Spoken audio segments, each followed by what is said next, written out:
오늘 제가 발표할 주제는 체스인데요.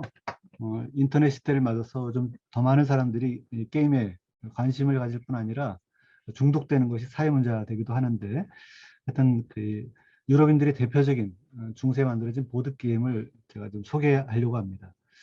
이 놀이가 유럽인들에게 전파되는 과정, 그리고 중세 유럽에서 이 놀이가 어떤 변화를 왜 겪게 되었는지를 살펴보려고 하는데요. 지금 그림에서 보시는 이미지는 인도의 신인 크리슈나와 그의 연인인 라다가 체스의 원형이 되는 그 차투랑가를 두고 있는 모습입니다. 서양 체스의 원조 차투랑가는 인도에서 400년 전 출현했다고 하고, 구타왕조 시기에 기원했다는 설도 있습니다. 이 놀이의 기물이 기원전 2, 3천년경 인도 서북부 로탈에서 발굴되었습니다. 인도 내에서 오랜 발전 과정을 거쳤다고 아마 추정이 됩니다. 사투랑가에 대한 초기 기록이 없어서 정확한 출현 시기나 규칙은 알 수가 없는데요. 혹자는 이 놀이가 마케도니아 알렉산드로스 대왕의 원정군으로부터 인도를 방해하려던 옛 인도 군대를 형상했다고 추정합니다. 차투랑가라는 산스크리트어는 네 종류로 구성된 것을 의미하는데요. 인도의 초기 군대를 구성하는 네 병과를 지칭합니다. 오른쪽 이미지에 보시면 이제 제일 왼쪽에 왕이 있고, 그 옆에 대신, 그리고 코끼리, 그 다음에 기마, 그 다음에 병거, 그리고 병사, 이런 걸 차례로 보실 수 있죠. 어, 애초에 놀이규칙에 대한 의견은 분분한데요. 가로, 세로 각각 8칸의 판에 4명이 둘 때는 각 8개, 그리고 2명이 둘 때는 각 16개의 기물을 사용했고, 주사위를 던져서 나온 숫자대로 기물을 이동시키던 놀이로서 상대방의 구강을 잡는 것이 이제 놀이의 목표였습니다. 사산조 페르시아 왕 호스로 1세 시기에 인도 왕으로부터 받은 선물 중에 차투랑가가 포함되었습니다. 그리고 당시 기물들이 모두 에메랄드와 루비로 가공된 것이었다고 하는데요. 이 사건이 이제 7세기 초 이래 여러 문헌에 언급됩니다.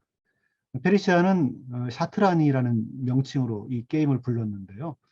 7세기에 페르시아가 이슬람화된 후에 이 놀이는 이슬람 세계에 널리 확산되었고, 중동과 아프리카를 거쳐서 8, 9세기에 당시 이슬람화되어 있던 에스파냐에 소개됩니다. 이런 유통 과정 때문에 이 놀이와 관련된 용어들은 페르시아어, 아랍어 이런 용어들로 확산되었습니다. 페르시아어 샤가 왕을 뜻하는데요. 유럽어 놀이의 명칭들이 모두 샤에서 유래한 것도 확인할 수가 있습니다.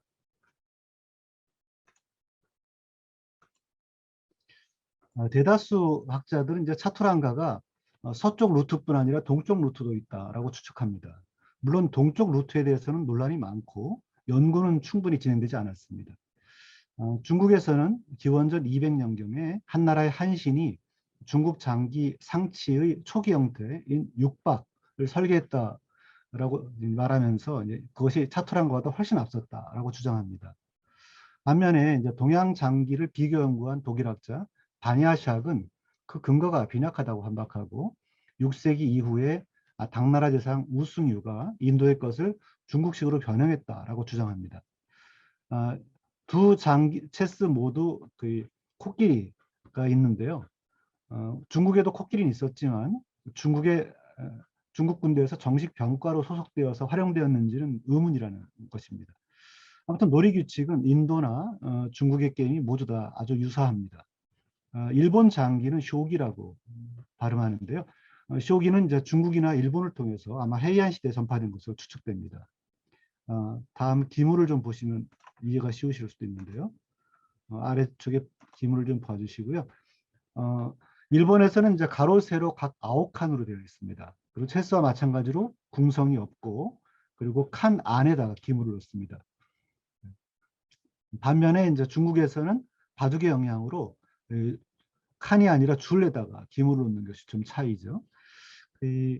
막부 시대를 거치면서 일본에서는 이제 장기가 변형되는데요. 그래서 15면 장기, 다이쇼기라고 하고요. 12면 장기, 슈쇼기 이런 것들이 출현하게 됩니다. 동아시아의 장기 가운데 특별히 이제 한국도 생략할 수가 없는데요. 한국 그 장기는 중국의 상치와 규칙만 조금 다릅니다. 중국에서 들어온 것으로 알려져 있는데 언제 들어왔는지 어떤 경로로 들어왔는지는 좀 불분명합니다. 삼국사기에 보면 이 장기에 대한 기록이 처음으로 등장하는데 백제 4대왕 계루왕 때 2세기에 기록이 언급되어 있습니다. 뭐 한국 전통장기, 궁장기에 대한 이야기 이런 것들이 여러 가지 설들이 있는데 신뢰도는 좀 낮다고 생각이 들어서 생략을 하겠습니다. 제가 오늘 설명드리는 것은 주로 유럽이기 때문에 서유럽 이야기를 좀 본격적으로 말씀드리면요. 유럽에는 대략 한 1000년 이전에 에스파냐와 남부 이탈리아를 통해서 그리고 이슬람인들을 통해서 전파되었습니다. 그리고 놀이 자체가 확산되기 전에 아마 체스 기물은 유럽에 전달된 것으로 알려져 있습니다. 아마 여러분이 샤를마니의 코끼리라는 말을 들어보셨을 텐데요. 샤를마뉴가 800년 로마에서 이제 황제로 대관식을 치르는데 그 직후에 아바스 통치자 하룬 알 라시드가 코끼리 한 마리를 선물로 줬습니다. 당시에 이제 유대인 이삭이라는 사람이 이걸 가지고 오는데요. 아마도 그 선물 가운데는 당시 페르시아에서 유행했던 샤트라니 놀이 세트가 함께 있었던 것으로 추정이 됩니다. 그것을 알 수 있는 것은 서기 1000년경에 샤르마뉴 관을 한번 이장하게 되는데요. 관에서 지금 보시는 왼쪽에 비단에 장식된 인도 코끼리, 그리고 오른쪽에 위에 있는 코끼리를 상징하는 기물이 함께 나왔습니다. 그렇지만 당시에 이 놀이 문화가 보급되었다고 보기는 좀 어려울 것 같고요. 체스가 서양 문화에서 발견되는 것은 1000년경 이제 확인되는데 당시 여러 유언장들에 보면 이것이 이제 확인됩니다. 아마 재산으로서의 가치가 이제 이 시기부터 분명히 확인되는 것으로 생각이 됩니다. 놀이기칙을 소개하는 유럽 최초의 문헌이 체스 노래, 체스의 시라고도 할 수 있는 이 작품인데요. 여기에 보면은 체스 기물들이 라틴어로 최초로 표기되어 있습니다. 여기에 이제 아랍의 왕 옆에는 대신이 있었는데 그것을 대체하여서 왕비 레기나가 등장하고요. 기물 이름에서 유럽인들이 이제 이해할 수 있는 단어는 예컨대 샤라든지 바시르 같은 경우는 라틴어로 번역을 했고요. 이해할 수 없거나 대체어를 찾을 수 없는 경우 이런 것들은 이제 그대로 표기했습니다. 루크 같은 것이 대표적이죠. 그래서 유럽인들은 아마도 무슬림의 체스 기칙을 초기에는 그대로 따라두었기 때문에 초기에는 유럽인과 무슬림이 이 체스를 노는데 아무 지장이 없었을 것으로 생각이 듭니다. 그리고 유럽의 체스 기축과 기물은 시간이 경과하면서 큰 변화를 겪었고요. 오른쪽에 이슬람의 체스 말들은 이제 형상을 다 추상화한 것이 좀 특징입니다. 아무튼 다양한 문화권에 다양한 체스에 대한 유물들은 남아 있습니다.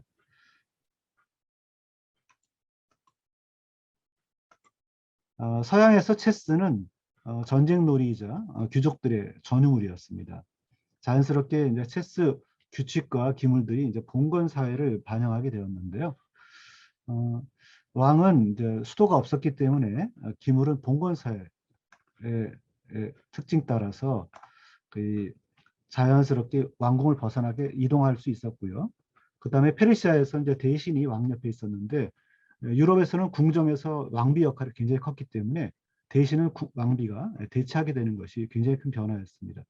그리고 이제 다른 것보다도 코끼리는 유럽사에서 볼 수 없기 때문에 코끼리를 뭐 백작, 판관, 주교 이런 다양한 이름으로 번역되다가 최종적으로는 주교로 우리가 비숍이라고 체스에서 알려지는 그 이름으로 이제 변신이 됩니다.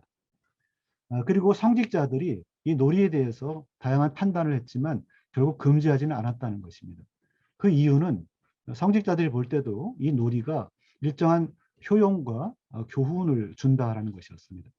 야코부스라고 하는 그 수도사가 쓴 책에 보면 흥미로운 이 기원에 대한 이야기가 전하는데요. 거기에는 바벨론 왕 에윌 무로닥이라는 사람이 자기 아버지를 잔인하게 죽이고 권력을 탈취하는데 당시 현자였던 크세르크세스가 이걸 보고 있다가 그에게 바른 통치를 유도하기 위해서 체스를 창안했다라고 하는 이야기가 실려 있습니다. 그리고 이제 체스를 창안해서 신하들과 왕에게 놀게 했더니 결국 그의 구상대로 왕이 변화됐고 덕치를 행하게 됐다라는 겁니다. 이 이야기가 전하는 바는 당대인들이 이 놀이를 어떻게 이해하고 있었는지를 보여줍니다. 그러니까 체스가 귀족에게 필요한 공정, 미덕, 지혜, 전략적 사고 이런 걸 함양시킨다고 생각했던 것이죠. 그래서 유럽의 귀족들을 보면 주로 궁성이라든지 성에서 그 일상을 보내는데 한가한 시간들이 많거든요. 전쟁이 없는 시간. 그때 그들에게 위안과 즐거움을 주는 그런 놀이가 됐고요. 또 지배 집단이 다른 어, 피지배 집단과 차별화된 놀이 문화가 필요했는데 그것을 또 만족시켜줬다라고 할 수 있겠습니다. 지금 그림에서 보시는 것은 위쪽에는 유대인과 이슬람인이 체스를 두고 있는 장면이고요. 아래에서는 궁정 문화의 일부분으로서 귀족들이 체스를 두고 있는 장면을 볼 수 있습니다. 유럽에서 가장 유명한 체스판과 기물은 이제 지금 영국 박물관에 보존되고 있는 루이스 체스맨이라고 불리는 것인데요. 이것이 1831년에 스코틀랜드 루이스 섬에서 다량의 세트가 발견됐습니다. 그래서 이제 루이스 체스맨이라는 이름이 붙었고요. 어, 이걸 확인해 보니까 12세기에 노르웨이에서 제작된 것이 알려졌고 상아라든지 고래 이빨로 이걸 피규어를 제작했습니다. 해리포터의 이제 이 이미지가 사용돼서 더 유명해졌죠. 12, 13세기에 체스가 이제 궁정 문화의 중요한 구성 요소가 되었고요. 그 배경에는 이 놀이가 중세 위기 질서를 잘 반영하고 있다라는 것이 이제 중요하게 작용했다고 판단됩니다. 당대인들이 사회 질서를 유지하고 또 신분에 적합한 능력을 학습시키기 위해서 이 놀이를 권장했다는 것이죠. 체스가 위기 질서를 반영했다라고 하는 사실은 여기 기물들을 잘 보시면 기물들의 크기가 왕이 크고 왕위가 좀 작고 이런 형태 혹은 또 졸은 이 그림에서 보시는 것처럼 이렇게 추상화돼서 표현되어 있죠. 그런 것에서 어, 존재감이 없는 것을 알 수 있는 거죠. 시간이 지나면 달라지긴 하지만요. 11세기 이래로 유럽 전역에서 이제 체스 해설서가 집필됩니다. 대부분은 성직자가 집필했는데요. 이 해설서는 게임 규칙이나 전략도 소개하지만 놀이의 기원, 윤리적 효용, 그리고 교훈적 성격에 대해서도 언급합니다. 성직자들은 체스 놀이를 사회를 모사한 거울로 언급하면서 간주하면서 도덕적 교훈을 설명했는데 이를 알레고리적 해석이라고 합니다. 13세기 초반 익명의 잉글랜드 작가가 저술한 장기의 도덕은 체스 해설서의 전형을 보여주는데 다음 같은 문장으로 시작합니다. 세상은 격자 무늬로 구성된 두 세계 체스판과 마찬가지이다. 흑백은 생과 사, 영과 욕의 상이한 조건을 나타낸다. 체스의 기물은 같은 모습으로 태어나 상이한 지위나 역할을 차지한 현세의 사람들이다. 이런 식으로 비유했고요. 국왕은 어디로든 이동 가능한 것이 원하는 모든 것이 적법하기 때문이다. 또 왕비가 사선 방향으로 이동하며 그 경로에 있는 모든 기물을 잡을 수 있는 이유는 여성이 탐욕이 많아서 수단 방법을 가리지 않고 모든 것을 차지하기 때문이다. 이런 성차별적 표현도 거침없이 써놓고 있습니다. 제일 아래 보시면 그 보졸이 적의 진영 끝까지 가면 이제 왕비로 승격하는 그런 것에 대해서 언급하고 있는데요. 이건 가난한 자가 적절한 지위 이상 승진하여 바르게 사는 것이 얼마나 어려운지 보여주는 것이다. 이렇게 이야기하고 있습니다. 어, 권력 구조나 사회적 역할에 맞추어 기물과 체스판의 자리가 재배치되는데요. 13세기에는 이제 유럽 체스에서 왕과 왕비가 중심이 되는 것이 확립되고요. 그 바로 옆에 양편의 주교가 위치하고 그 다음 기사 그리고 제후는 이제 제일 끄트머리에 위치합니다. 국왕은 이제 중심에 있다고 말씀드렸는데 귀족이 체스판 뒷줄에 있다는 것이 특징이고요. 익명의 민중인 보졸들이 그 앞줄에 위치합니다. 아랍 규칙과의 가장 큰 차이는 두 가지를 들 수 있는데요. 하나는 대신이 왕비로 대체되었다. 그래서 전 유럽에서 이런 성 변화가 수용됐다는 거죠. 유럽 체스만이 여성, 특히 왕비가 중심적인 지위를 차지하고 있는 것이고요.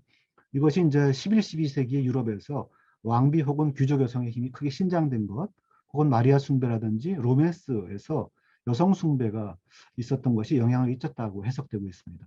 또 코끼리가 결국 이제 주교, 비숍으로 변환된 것. 그래서 귀족 출신 주교들이 영향력이 확대되는 것과 의미를 같이 한다고 보여집니다. 또 왕비와 주교의 등장으로 전쟁 놀이의 성격이 좀 약화됩니다. 그래서 이제 차츰 국가를 형성한 모델로 체스가 의미를 갖게 된다. 그래서 체스 해설사들은 대부분 이제 종교적 교훈을 제시해서 예컨대 악마는 사람을 나락으로 떨어뜨리려고 유혹하지만 회개하지 않으면 외통수에 걸려서 지옥에 떨어진다. 이렇게 이제 경고하고 있습니다. 어, 야코부스 대 캐솔리스라는 사람이 이제 이탈리아 출신 도미니쿠스 수도사인데요. 중세의 가장 유명한 체스 해설서를 썼고 가장 대중적인 책으로 유포되었습니다. 이 그 사람은 탁발수도사였기 때문에 민족들과 같이 호흡하면서 오랫동안 지냈고요. 그래서 하층 계급의 사회적 역할에 새로운 의미를 부여한 것이 아주 중요합니다. 기존의 보졸들은 익명의 피지배 계급으로 취급되었는데요. 이 시기에 이르면 이제 개별 집단으로 표현되기 시작합니다. 체스 왼쪽부터 오른쪽까지 8개가 졸이 이제 놓여지는데 제일 왼쪽에 농부, 그 옆에 대장장이, 공증인, 또 상인, 의사, 뭐 이렇게 쭉쭉 사람들이 이제 나열됩니다. 구체적인 민중이 체스판 위에 어떤 자리를 확보했다 하는 것이 이제 중요하고요. 그래서 체스판은 사회 전체의 표현으로 새롭게 형상화됐다는 것입니다. 이 직업군이 특별히 중요해서 여기 표현된 것이 아니라요. 바로 그 뒷줄에 있는 귀족과의 관계 때문에 특정한 직업군을 표현한 것이라고 할 수 있겠습니다. 민중이 귀족 앞에 이제 위치했는데, 근데 농부가 바로 제후 앞에 위치했고요. 그리고 그의 인접에서 바로 옆에 대장장이가 위치했고, 국왕 바로 앞에 상인이 자리 잡았는데, 그 이유에 대해서 야코브스는 지배 세력이 민중 없이는 아무것도 할 수 없기 때문이다라고 설명하고 있습니다. 그래서 보졸의 사회적 기여를 인정했다는 겁니다. 그럼 왜 그렇게 되었을까? 그것은 13세기 후반에 특히 이제 도시의 영향으로 민중에 대한 시각이 크게 변화됐다. 이렇게 말할 수 있고요.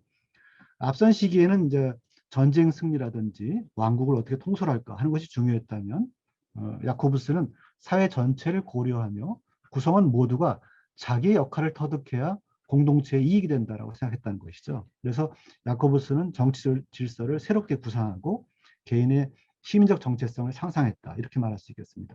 그러나 현실에서 뭐 민중이 귀족을 살해하거나 왕비로 상승하거나 하는 것이 허용되지 않죠. 그러니까 일종의 상상 세계도 표현됐다는 것이고요.